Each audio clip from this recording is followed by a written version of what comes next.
एक गांव में समीर नाम का एक लड़का रहता था। बचपन में ही पिता की मृत्यु हो जाने के कारण परिवार की आर्थिक स्थिति बड़ी दयनीय थी। समीर की मां घर घर बर्तन मांजकर और सिलाई बुनाई का काम करके किसी तरह अपने बच्चे को पढ़ा लिखा रही थी। समीर स्वभाव से बहुत ही शर्मीला और अक्सर चुपचाप बैठा रहता था। एक दिन जब वो स्कूल से लौटा तो उसके हाथ में एक कागज़ था। उसने माँ को कागज़ पकड़ाते हुए कहा, माँ, मास्टर साहब ने तुम्हारे लिए ये चिट्ठी भेजी है, ज़रा देखो तो इसमें क्या लिखा है।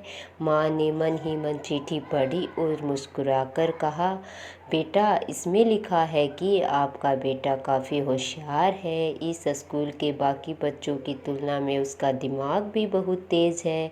हमारे पास उसके लायक शिक्षक नहीं है, इसलिए कल से आप इसे किसी दूसरे स्कूल में भेजें। माँ ने उसका दाखिला एक अन्य स्कूल में करा दिया। समय बीतने लगा। समीर ने खूब मेहनत से पढ़ाई की, आगे चलकर आईएएस ऑफिसर बन गया। समीर की माँ अब बूढ़ी हो चुकी थी और कई दिनों से बीमार भी चल रही थी और एक दिन अचानक उसकी मृत्यु हो गई।